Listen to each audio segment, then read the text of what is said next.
Hello, beautiful souls. If you can see me, if you can hear me, let me know.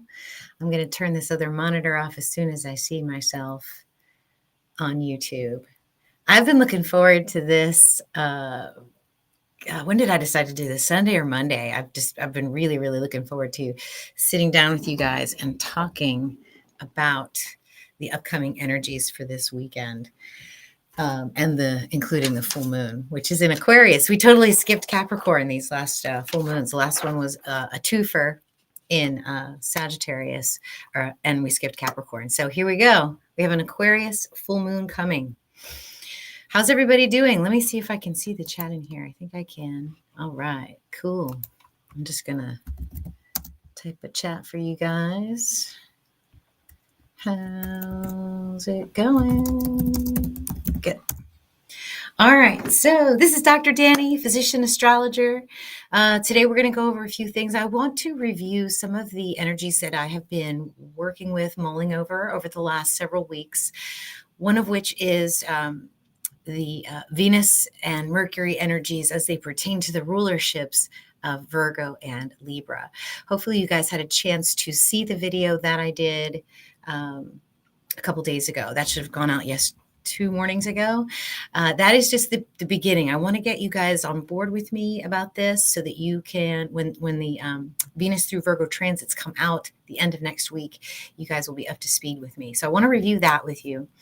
I also want to go over the eclipse points again, because some interesting things are happening whenever the moon goes through the October 2nd eclipse point, which is 17 degrees of Virgo in the constellations. So that's super interesting. We're going to take a peek at that.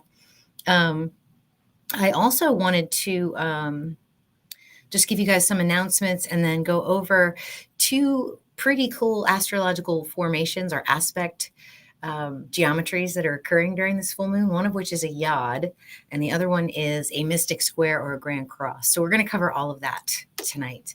And then, of course, I can see my chat right here. So if you guys have any questions or if you want to say hello and tell me where you're from, I'd appreciate that. All right, let's see. I can get that out of there.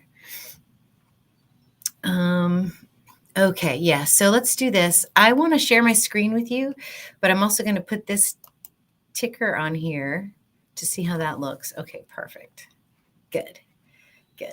All right, so let's try this. First thing is announcements. We'll go through these quickly. I don't have a lot to share with you that's changed or different from previous videos.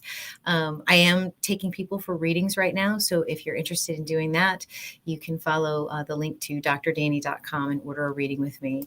You can also enroll. So you can still enroll in summer session 2, the Lunar Nodes and Evolutionary Destiny course.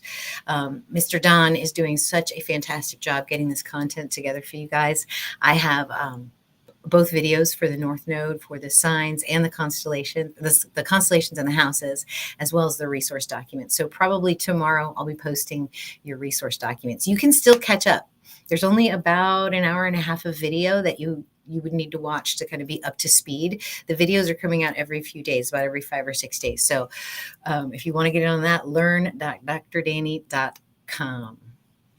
Y'all, let's just take a big, deep breath right now, because one of the things that we're feeling is Mercury retrograde, this crazy geopolitical climate we're in, and just everything else that just seems so crazy. I mean, sometimes you watch the news or you hear a news story and you're like, is that even true?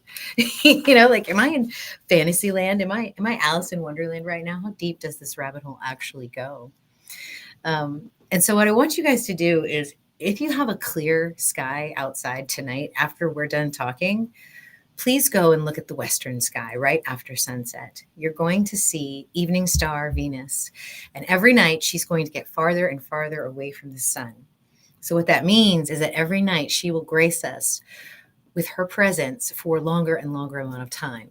This will go on until about the end of the year. So it's a really nice time. If you can sit and watch your sunset, you'll see evening star Venus, and it's just a breathtaking sight. It's so beautiful. This isn't even my house. I took this from stellarium-web.org, and they give you sort of a fake scenery there. So that's just sort of represents what the western sky would look like right now without any clouds if you guys go out right after sunset.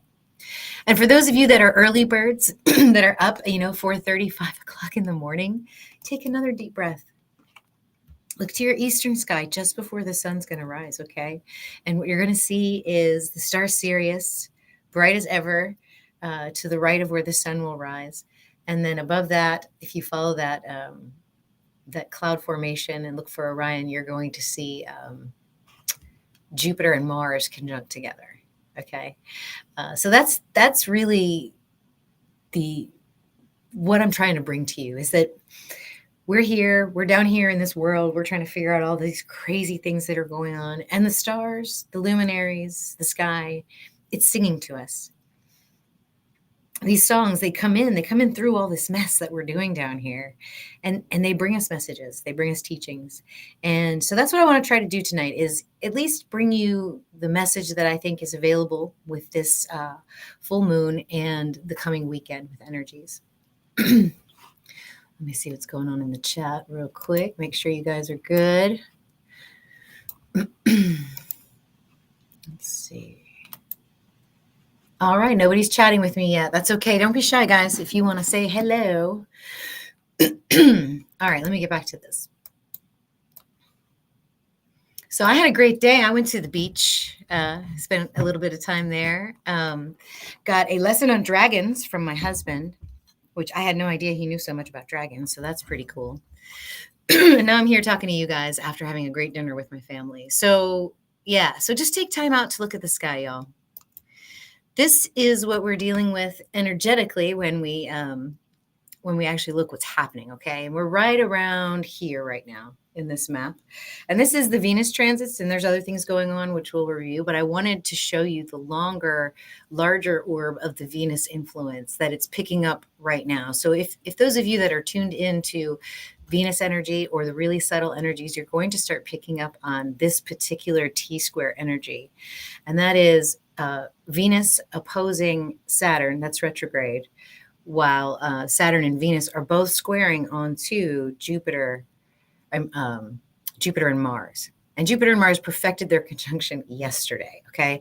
So that energy is waning, but it's still pretty fresh when we're doing this video right now. So we're going into the weekend with that energy. And we'll talk about that. And then the Monday after that is the full moon. And this full moon is also conjunct Mercury, who is retrograde, which is very different than if it were a direct conjunction. That means that Mercury is closer to us, and we will talk about that as well. So that's what's going on right now. You guys can see that. Hello, Lori in Washington. Thank you for your comment. Cool. So it is coming through on Facebook. That's good. I didn't even check, to be honest. I was like, I'm just going to try to do this through YouTube because that's what I know. That's my bread and butter. And there we are. So yeah, so we're going to go through all this. All right, let's see. Let's do the first point I want to review before we get into all that. So this is my latest video. Venus is the ruler of Virgo, and it says thought experiment. And I actually wanted to be a little snarkier. I wanted to say prove me wrong or change my mind or something like that. But I thought this kind of got the point across, is that having Mercury as the ruler of Virgo is very uncomfortable. It's very strange energy. And whenever Venus actually transits through the energy of Libra, it doesn't feel like rulership energy either. It feels very constricted, very difficult to go through. And I explain why that is in that video. So you guys should check that out if you have not already. Because on Sunday, this Sunday, coming up at 3 p.m. Central Daylight, 4 p.m. Eastern Daylight, a panel of me and my esteemed astrological colleagues and friends are going to discuss this concept.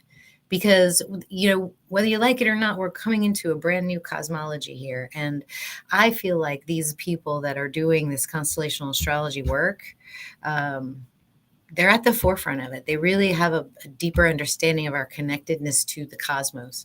And that's why I like to do this kind of astrology. And that's why I love to hear their input. So we are going to get a special blessing and have them come on our channel on Sunday afternoon. So please join us for that discussion. It should be interesting. It'll be short because one of our guests has to leave after an hour. So maybe the rest of us will stay and chat about it. Depends on how far we get.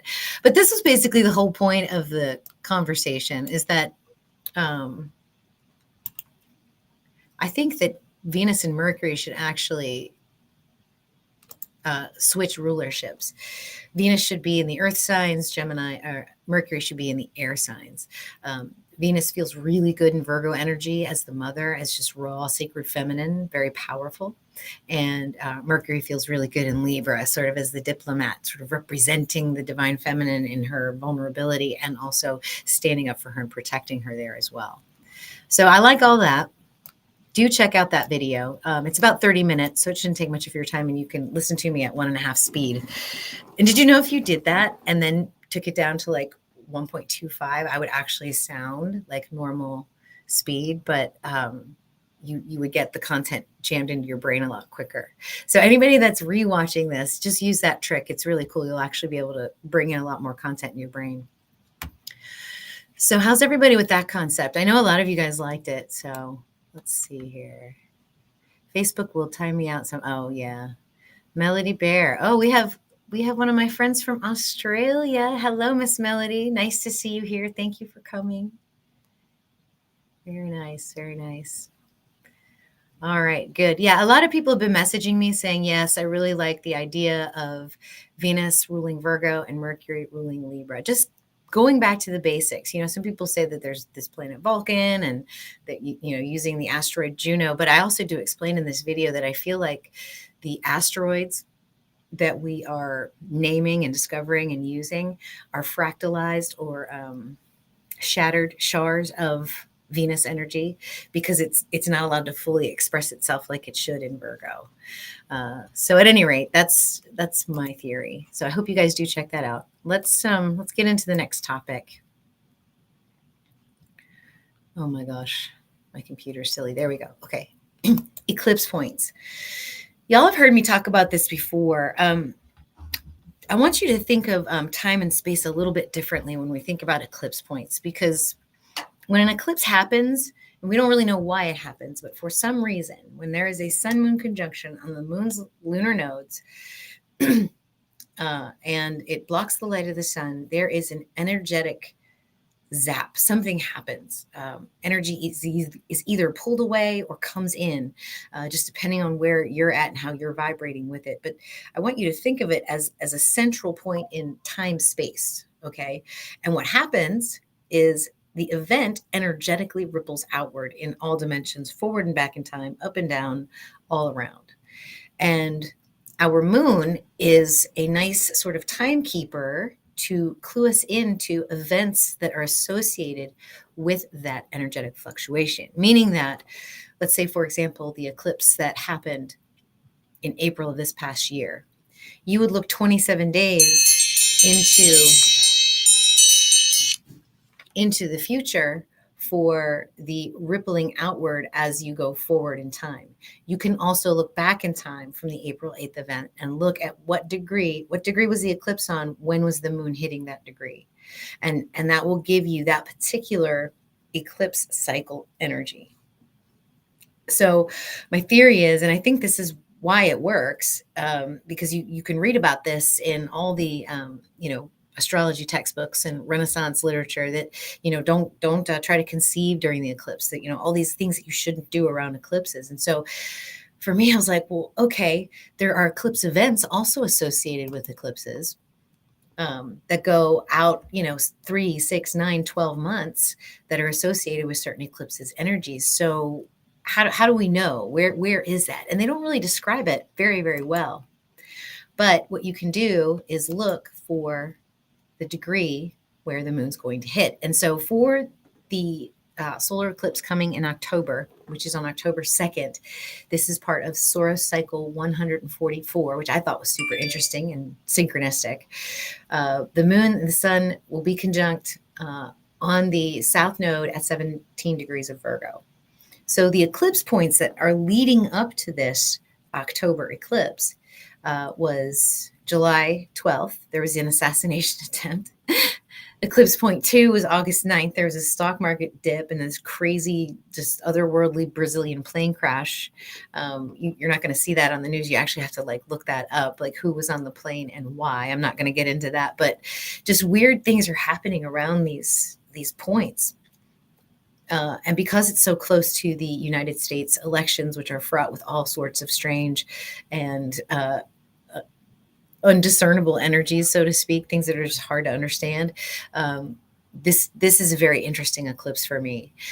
So the next eclipse point is coming. It's going to be September 5th. I'm not trying to scare anybody, but if you want to look back in time at your own chart and see what was lining up for you, it might give you an idea of what's personally going to happen for you during this particular eclipse.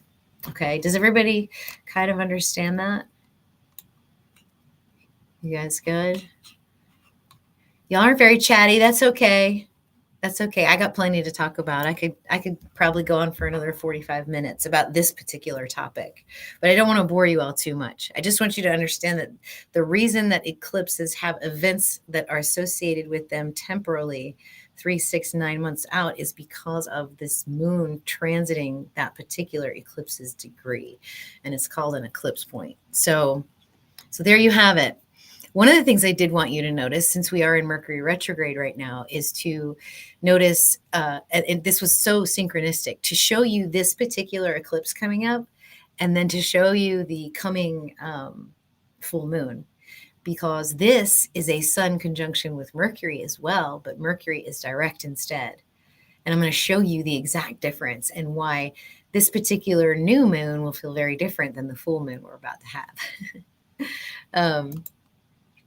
So this is the superior conjunction that's occurring during that eclipse. So you can see you have a direct Mercury, you have sun and moon together.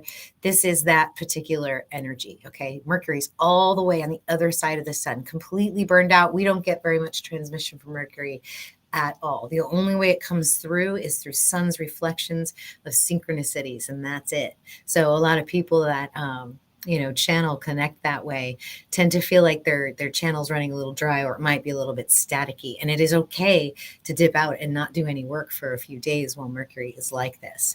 So that would be like thing number one for this eclipse for me, was be like, don't try to bring in any information that isn't easy to pull in with you. So the other conjunction is when Mercury is on this side of the sun with us. So see how much closer we are together?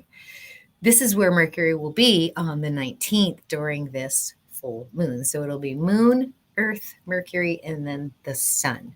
People call this cazimi. They say Mercury's burned up, but it's almost like Mercury channels the glorious light energy of the sun. And we get really direct, really intense communications. And I think a lot of people are feeling that.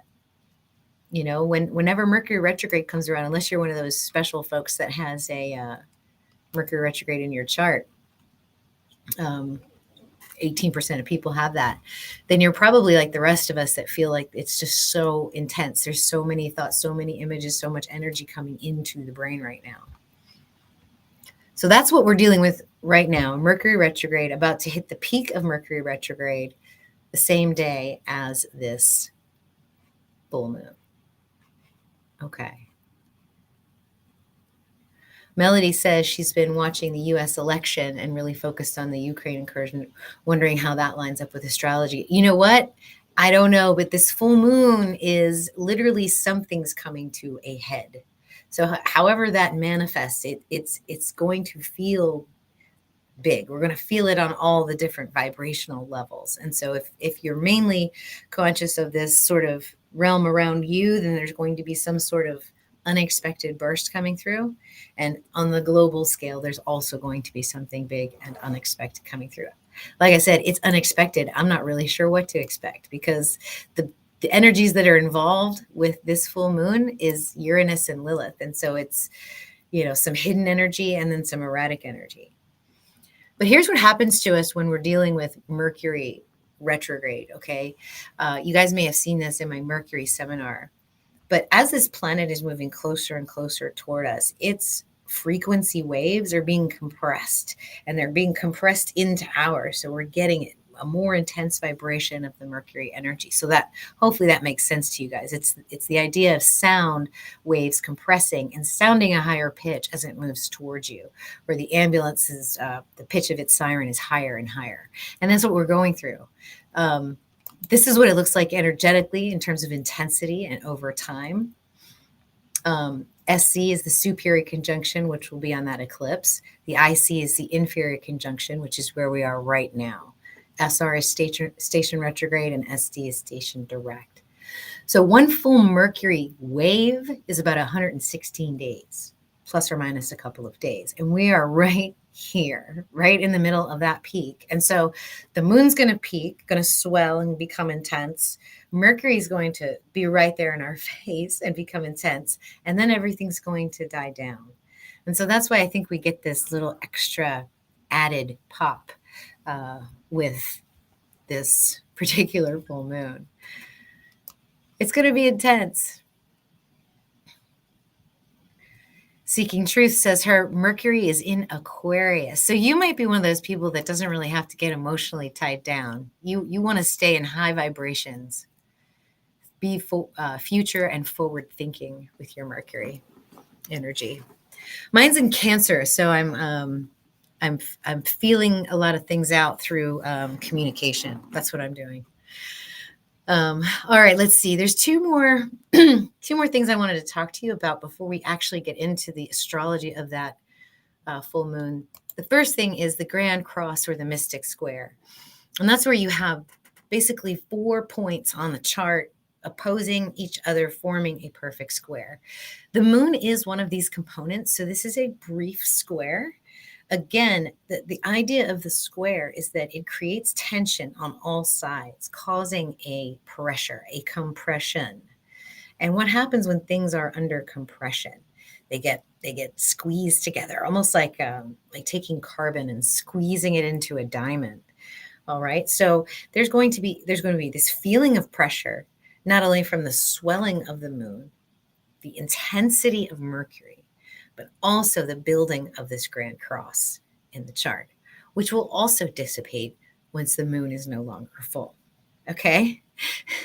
So I hope you guys are with me so far. We have a lot going on. This is going to be very, very intense. But I think we're going to be okay. I think knowing where your own Mercury is, whether or not it's already retrograde, is a great way to help yourself. I just want to hide this. There we go. Okay. All right, you guys. Show me some love if you're watching this video. Just give it a thumbs up. It helps the YouTube algorithm show people that may be interested in this, puts it in front of them, and then they get to decide if they want to watch or not. So I appreciate y'all doing the thumbs up. And if you know anybody that needs to watch this video, you can also share it as well. There's also a cool little thing you could do with YouTube, where you hit the notify button. It's a little finicky. You have to do it a few times. But if you do that, then YouTube will send you a quick little message and say, hey, Dr. Danny's going live. So you guys will be able to watch us, because I'm going live tomorrow for an experts panel at 3 o'clock. And then on Sunday, or at noon. And then on Sunday at 3 o'clock, we're doing the Venus and Virgo panel discussion. So I'll be live a couple times this week. And then also hopefully something big is going to happen next week. I'm just waiting for confirmation on that. So I'm excited to announce that once that becomes something I can speak about. All right, let's see about the chat here. Melody says her natal Mercury is in Leo, conjunct Venus and retrograde. Oh, wow. So, okay. So you probably love Mercury retrograde periods. And then being conjunct Venus means that you're just basically brilliant. Like you're creative and logical at the same time. So that's very cool. All right, let's see. Let's see if there's, the last thing before we get into the chart is this yod that we're going to look at. And I like to break it down when I see something like, why is that important? And I just start asking questions and I just go down my own rabbit hole. So it's essentially this formation where you have a sextile between two planets, and then both of those planets will quincunx onto a third planet. And so the idea here is that the sextile is the skill energy or the gift energy between the two sextile planets. In this case, it's going to be Pluto and Neptune. So it's like surrendering to the transformation. We are given the gift of surrender. They're both retrograde right now. And then Mercury is also retrograde. So we have this retrograde yod coming in. It's almost like, hey, do you really want to carry out the will of spirit? And we're like, yeah, we should. All that retrograde energy just kind of feels a little bit slow and a little bit unclear. But the challenge is really between the quincunxing planet. So Mercury is the mission, and the challenge will be between Mercury and Pluto and Mercury and Neptune. Since this is also a sun-moon energy, there's a reaction energy to it too. So there's the mission makes us want to take an action, and then it'll boomerang back between the two sextiles, creating semi-sextiles and a reaction energy. Okay, and then so the gift helps us overcome the challenge, face our mission, take action, and then we get a reaction. So we'll see what that looks like specifically in the chart. So how's everybody? Doing good so far? Venus retrograde, Mercury direct. Okay, yeah, Venus retrograde. That's even more rare. That's pretty special. If Venus was conjunct the sun, that would be a Venus star point that you were born on.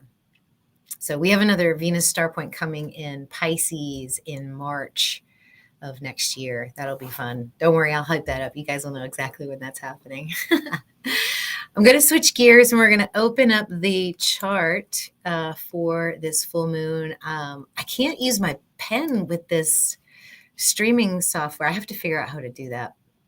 Let me share it. Share window. Share. Here we go. Yep, y'all can see that. Good. I don't know. Let me try it. Let me see if I can actually draw. Ooh, nope, that doesn't work. Just zoomed it in and out. Okay, that's fine though. I'm going to zoom in just a little bit on this. Here is Sun in Leo conjunct Mercury, and here is Moon in Aquarius. Here is the yod that I'm speaking to. This is between a retrograde Pluto to retrograde Neptune. It's Sagittarius, Pisces. It's a surrender to the transformation of your spiritual foundations. That's what Pluto has been doing in Sagittarius for the last 15 years. This is the last dip back in there. So really go hard, really go deep on this one. What is that ultimate spiritual truth? What is that foundational truth for you? Because as Pluto moves forward into the energy of Capricorn constellationally, there's going to be some rebuilding and restructuring here. Neptune is, at home in Pisces. It's, achieves enlightenment by everything and anything that's possible. And so really it's just a matter of just letting go, having faith, trust in the process. But the challenge is, how do we express that? How do we communicate that energy? How do we show it from our hearts out there in Leo? So that's how these two energies need to work together. This is a very sublime, subtle energy of Neptune, but Mercury and Sun in Leo are very out. They're outgoing, they're outward. Pluto's also digging deep, going deep to the spiritual truths. And once again, this is outward. So it's a challenge to us to express our spiritual truths outwardly. That's what we're being asked to do right now. And we may actually have to, because the action is to speak that, and the reaction will be this Aquarius full moon. Now, Aquarian energy is futuristic thinking. It's rebelliousness. It's the energy of revolution. Okay, so politically speaking, a revolutionary energy coming to the front, being expressed and bursting forth. That's super interesting. I can feel all that. Maybe more on a personal level, there's just some energy that we're finally going to be able to see and understand from a higher perspective, especially if we're using this consciously and we're not letting the low vibe energy that's out there get to us, because ultimately our reality is created by our thoughts. I really do believe that. And if we're sitting there scared to death of this, whatever is going to happen, whatever they tell us to be afraid of, we might miss out on some very fantastic energy that allows us to transform, that brings us to a futuristic type of a world where we do live like the Aquarian age ideals would suggest, without the authoritarian influence of Saturn. So that's the yod. That's what we're dealing with now. And then we've also got, with this opposition of Sun, Mercury opposing Moon, we've got Lilith over here in Libra and Uranus over here in Taurus, within 3 degrees of the Pleiades. Now, Uranus is going to go retrograde here in a few weeks, and so we'll back off the Pleiades a little bit. But then once Uranus begins moving forward again, there's going to be some disruption here, that financial disruption that we're all waiting for. It corresponds very nicely to North Node bringing an economic downturn, and then Uranus being next to these Pleiades right here. So that's coming, like, don't worry, not tomorrow, but like maybe in a year and a half. Just something to keep your eyes on. But anyway, Uranus opposing Lilith. What are these two energies? We've already talked about this part of the cross. What is this other part of the cross? We've already got a yod as this axis goes, so that's pretty important. But this is too. This is breaking the patterns, okay? This is Lilith instinctually knowing what's fair, what is of higher value, what's a higher perspective, what is equitable, what is equality, all that energy. She instinctively knows that energy here and will not tolerate anything less. Well, at the same time, Uranus, that rebellious energy, that wanting to break the chains, wanting to metamorphosize, is opposing that instinctual energy. So it's about instinctually knowing how to break the patterns with the resources that you have in a way that works for everyone. So what's that tension going to feel like? Well, we have to break out of these comfort zones. We have to speak what's on our mind. This moon is telling us to do that, because if we don't, we're going to be going against these instinctual energies, the energies of our individual freedoms. But yeah, our freedoms are at stake, and we intellectually should know that, or instinctually and intellectually should know that. So we'll see what happens, as this moon swells, and as this Mercury, starts moving away from us, things might get a little bit better, more clear. But quincunx between Mercury, Sun, and Pluto. So some truths are going to have to come out as well too.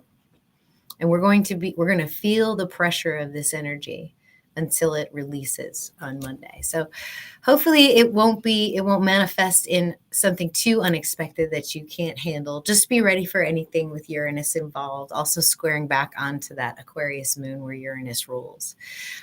Saturn's a traditional ruler, and Saturn's over there. Saturn is aspecting a opposition with Venus, and ultimately a T-square with the brothers in arms of Mars and Jupiter. So this is just this is wanting to creatively go for it, but feeling a little bit held back. Thankfully, this doesn't last very long, but it does last for the next maybe a week or so. So we'll definitely be feeling that energy. Okay. So let's see. How are you guys doing? You still watching me? You still with me? Cool. All right. So yeah, what I might do if I were y'all, get your own natal chart and look at where Libra, Leo, Taurus, and Aquarius are. See what houses those are for you. And that might be where you feel the tension, where you feel the need to speak out about something that goes against your freedom, against your values, against what you envision for the future. So that might be a really nice constructive way to use this T-square. Also, there's very nice supportive energy in this full moon too that we might want to tap into, and it involves Uranus and Lilith. There's a sextile between Lilith and Pluto right now, and there's a sextile between Neptune and Uranus. So Pluto and Lilith get along really nice because they're both about the obsessive, the instinctual, and truthful energy. This is just more of like a feminine shadow side of it over here. So that energy's there, wanting to bring out the truth in the highest possible good. And then, you have your Neptune-Pluto sextile, and then Neptune sextiling back to Uranus. So surrendering to the metamorphosis, surrendering to the transformation. And then the trine between Lilith and Neptune, even better, sky's the limit. And really, really getting to the truth of who you are at the core, where you can be truly free. So that's these 4 luminaries. So you can work with this mystic square, and you could speak up and speak out. It supports that. It really does. It may also be listening to those that are speaking out.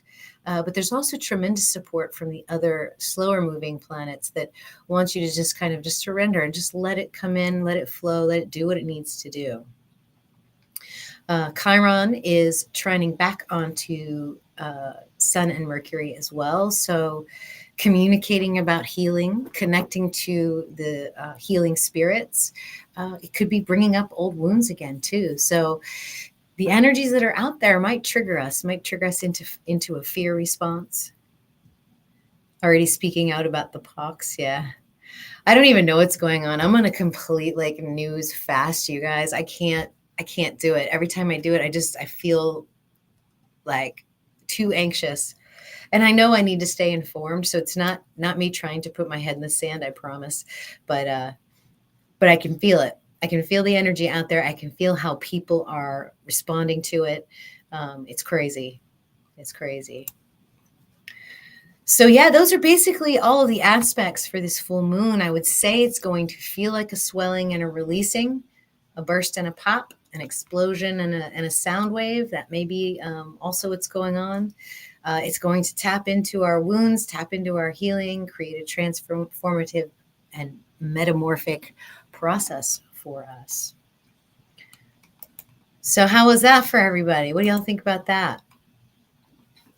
Yeah, I think we had like 18 or 20 watching at one point. That's pretty good. We're getting a little more people each time we do this. I'm pretty excited to be doing this streaming.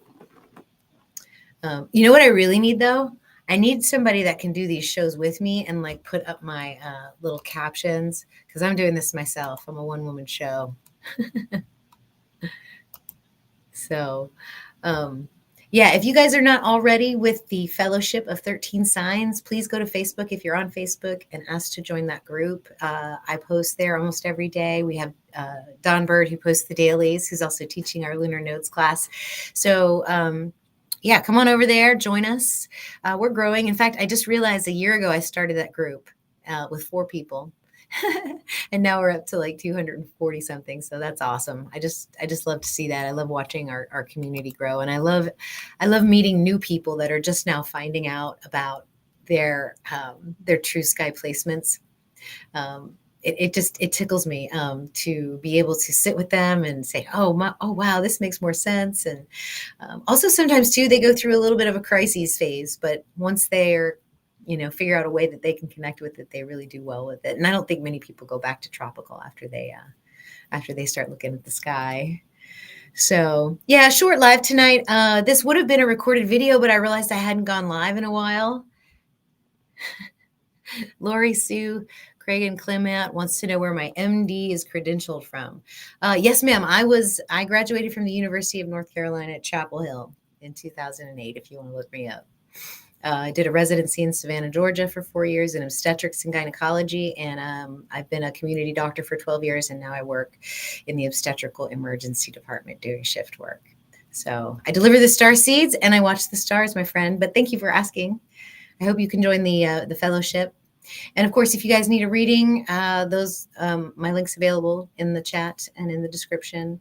And come check me out tomorrow on the experts panel. Okay. All right, you guys. Namaste. I love y'all.